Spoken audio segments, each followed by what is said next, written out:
Les hommes sont si décevants à la longue, tellement peu surprenants.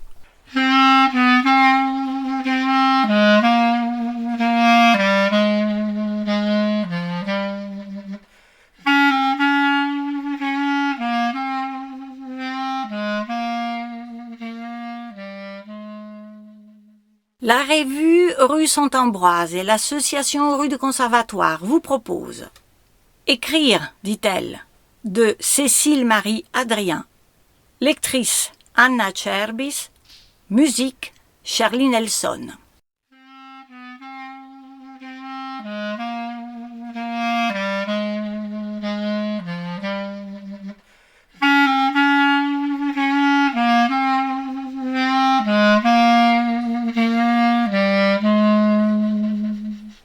Il faut beaucoup aimer les hommes. Beaucoup, beaucoup. C'est Marguerite Duras qui l'a dit, pas moi.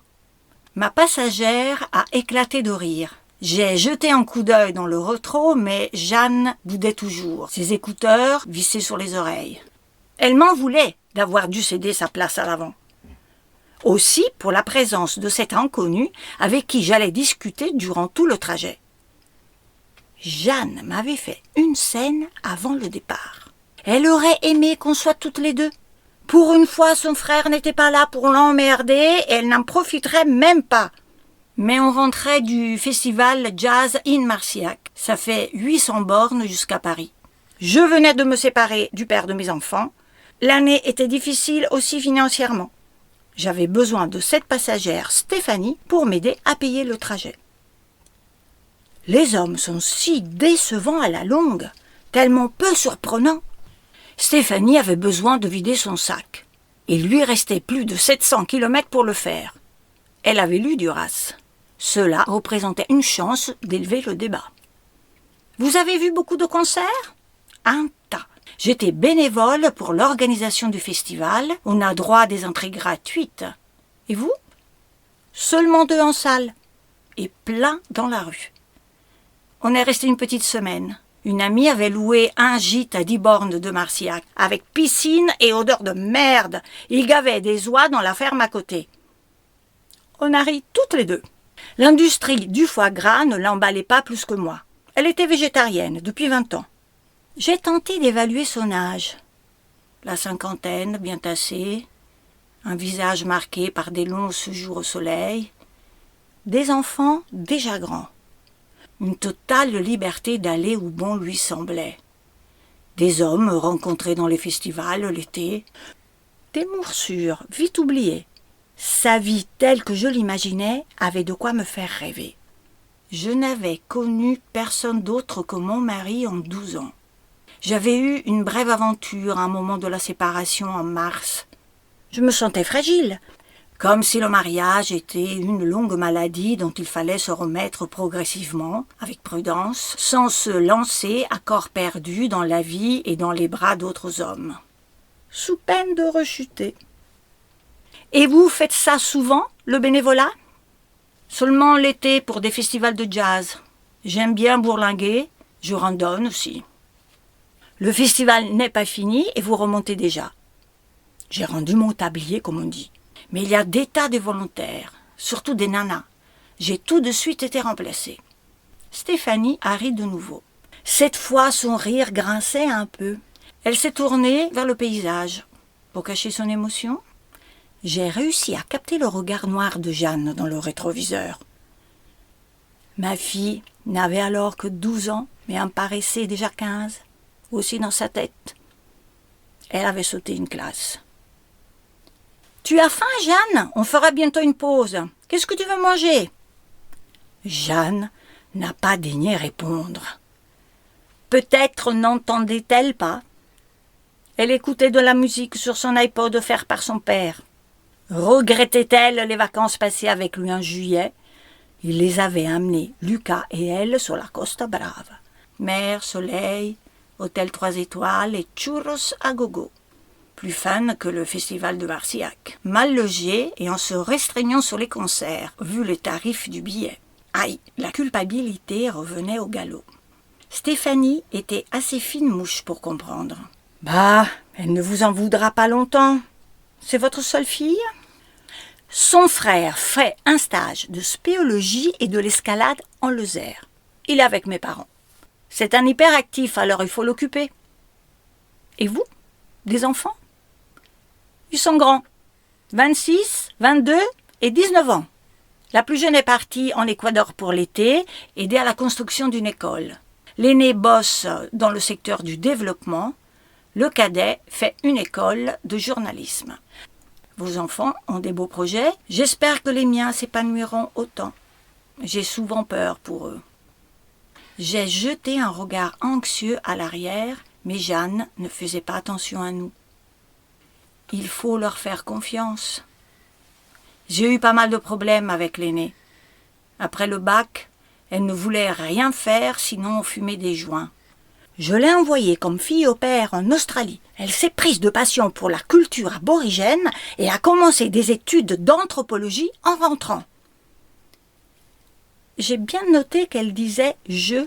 Ses décisions éducatives, Stéphanie les avait prises toute seule. Je retiens l'idée de les faire voyager. Ça ouvre l'esprit. Ils ont été à bonne école. J'ai longtemps travaillé pour les ONG. C'est comme ça que j'ai rencontré leur père. Un aventurier.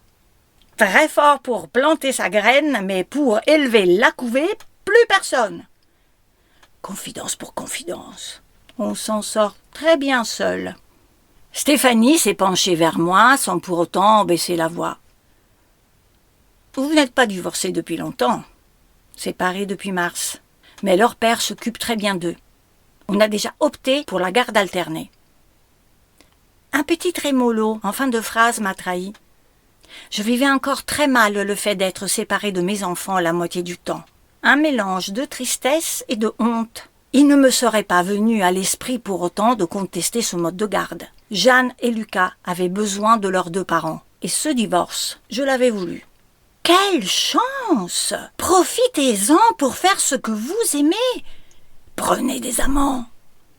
J'ai jeté un regard alarmé dans le rétro. Jeanne avait appuyé sa tête contre la vitre et fermé les yeux.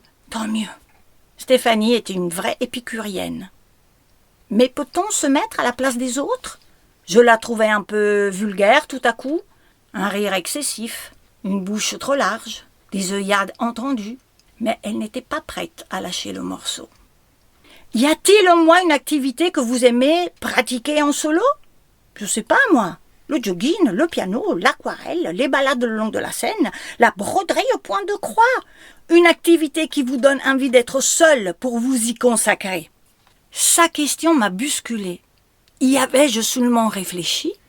Livrée à moi-même la moitié du temps depuis 6 mois, je me sentais vide.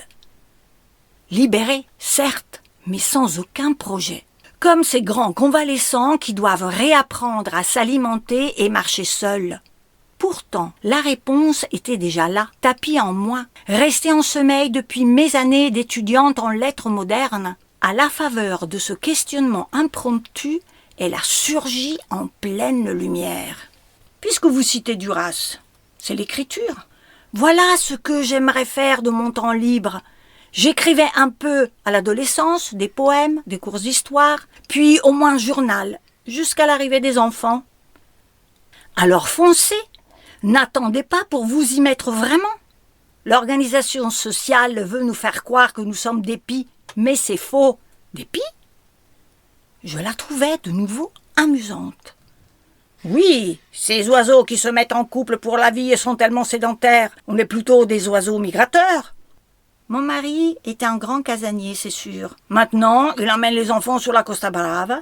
Il aura même promis le Brésil pour l'été prochain. Vous ne trouvez pas ça gonflé? Le couple est un frein à l'épanouissement pour beaucoup de gens. Un imbroglio de contraintes mutuelles. Si votre ex-mari en profite, tant mieux. Rien ne vous empêche d'en faire autant. Grâce au low cost, on peut voyager pour pas grand-chose. Stéphanie était très forte en marketing. N'essayait-elle pas de me vendre ma nouvelle vie? Je me sentais légèrement euphorique. C'était la perspective de me remettre à écrire. On s'est arrêté sur une aire. Après avoir acheté des sandwichs, on s'est installé à la limite d'un petit bois. À encore toute ensommeillée, Jeanne avait mis 10 bonnes minutes à se décider entre le thon crudité et le jambon emmental. J'avais patienté. Stéphanie était allée nous attendre dehors. Nous étions assises dans l'herbe. Jeanne ayant daigné retirer ses écouteurs dont les fils penduillaient tristement autour de son cou gracile. Le jambon emmental lui paraissait fade. Elle regrettait le thon crudité, au goût sans doute rehaussé par la mayonnaise.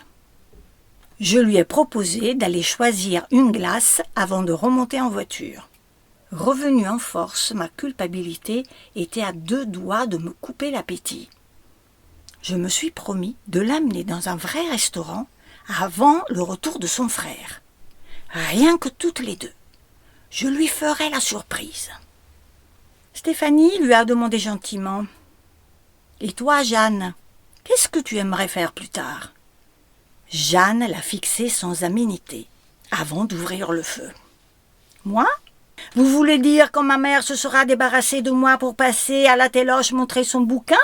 Ou quand elle sera partie faire le tour du monde parce qu'elle en aura assez de nous cuisiner des pâtes et qu'elle aura rencontré un type plus beau et plus riche que mon père ?» Stéphanie a éclaté de rire. J'étais consternée, repassant mentalement toute la conversation que nous avions eue dans la voiture sans savoir que Jeanne nous écoutait. « Je voudrais être médecin. Là, je suis sérieuse. » Jeanne m'avait déjà parlé de ce projet. Ses notes, toutes excellentes, ne pouvaient que l'encourager dans cette voie. Ma Jeanne regardait Stéphanie et m'excluait de la conversation. Dans la voiture, j'ai choisi ma spécialité. Je serai psychiatre, c'est décidé. C'est un beau projet. Tu trouves que les gens vont mal et tu voudrais les aider ? Les gens vont très mal, à mon avis. Très, très mal. Surtout les femmes pies qui pondent des œufs et après ne veulent plus s'en occuper. Alors elles détruisent le nid. Vous voyez le genre ? Jeanne était toute pâle et sa voix tremblait. De rage et de chagrin. Elle s'est levée d'un coup, balançant son jambon emmental dans les buissons. Elle s'est dirigée vers la voiture. Ma culpabilité a atteint un climax inégalé, au-delà duquel, fatalement, elle ne pourrait que décroître. Et Stéphanie a eu alors cette parole de pitié lénifiante qui m'a donné envie de la gifler. Votre fille, à mon avis, souffre de sa trop grande intelligence. Elle n'aura pas une adolescence facile, mais tout finira par s'arranger. Jeanne a fini par accepter une glace de la part de Stéphanie et nous avons poursuivi le voyage. Pendant une centaine de kilomètres, chacune de nous s'est livrée silencieusement à ses pensées ou à ses rêves. Moi, je pensais à l'écriture.